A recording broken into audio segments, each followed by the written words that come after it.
జనసేన అధినేత పవన్ కళ్యాణ్ రాజకీయాలలో వ్యవహరించే తీరు ఎవరికీ అర్థం కాదని అందరికీ తెలుసు. స్టేజీలపై, మీడియా సమావేశాల్లో, అభిమానుల సమక్షంలో ఒక ప్రకటన ఇస్తారు. చివరికి ప్రకటనగానే మిగిలిపోతుంది. రాజకీయాల్లో ఎక్కడా కూడా పవన్ చెప్పింది చేసిన దాఖలాలు కనిపించలేదు.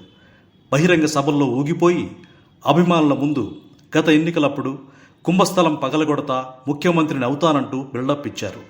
అప్పట్లో 2019 ఎన్నికల్లో వైసీపీ అధినేత వైఎస్ జగన్మోహన్ రెడ్డి ముఖ్యమంత్రిని కానివ్వను, ఇది నా శాసనం అంటూ కామెంట్ చేస్తే 2019 ఎన్నికల్లో దేశంలోనే అత్యధిక ఓటింగ్ శాతంతో చరిత్ర సృష్టించి జగన్ సీఎం అయ్యారు. ఇక నా జీవితం ప్రజాక్షేత్రానికి అంకితం, కట్టె కాలే వరకు సినిమాలు చేయను అని చెప్పిన పవన్ మళ్ళీ ఇప్పుడు సినిమాలు చేస్తూ రాజకీయాలు చేస్తున్నారు. ఈ రకంగా నిలకడలేని నిర్ణయాలు, ఆవేశపూరిత ప్రకటనలు పవన్ కళ్యాణ్ను నవ్వుల పాలు చేసిన సందర్భాలు చాలా ఉన్నాయి. దీంతో పవన్ కళ్యాణ్ రాజకీయాలు చూస్తే కుక్కతోక పట్టుకొని గోదావరి ఈదినట్లే ఉంటుందని ఆయన్ను నమ్ముకొని రాజకీయాల్లోకి వచ్చిన చాలామంది కామెంట్ చేస్తున్నారు. ఇదిలా ఉంటే ఇప్పుడు తెలంగాణ రాష్ట్రంలో అసెంబ్లీ ఎన్నికలు ఈ నెల 30న జరగబోతున్న విషయం తెలిసిందే. ఎన్నికల ప్రకటన ఇచ్చాక జనసేన తెలంగాణలో ఒంటరిగా పోటీ చేస్తున్నట్లు పవన్ కళ్యాణ్ సంచలన స్టేట్మెంట్ ఇచ్చారు. పవన్ ప్రకటనతో తెలంగాణ జనసేన కేడర్ ఒక్కసారిగా సంతోషం వ్యక్తం చేసింది. ఇక ఇదే ఊపులో పవన్ కళ్యాణ్ కూడా పోటీ చేసే నియోజకవర్గాల లిస్టు విడుదల చేశారు.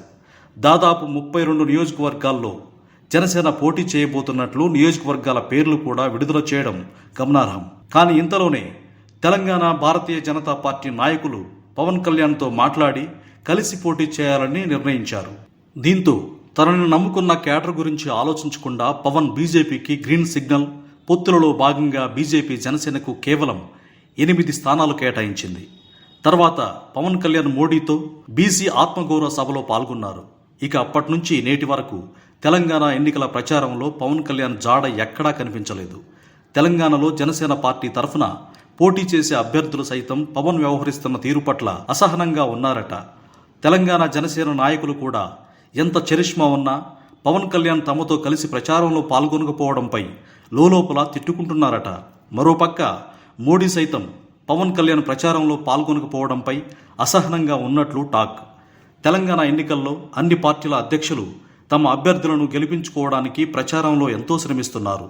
జనసేన అధ్యక్షుడు పవన్ కళ్యాణ్ సొంత పార్టీ అభ్యర్థులను గెలిపించుకోవడానికి కనీసం ప్రచారంలో పాల్గొనకపోవడాన్ని బట్టి చూస్తే ఆయన రాజకీయాలకు పనికిరాడని తెలంగాణ బీజేపీ నాయకులతో పీఎం మోడీ వ్యాఖ్యానించినట్లు సమాచారం.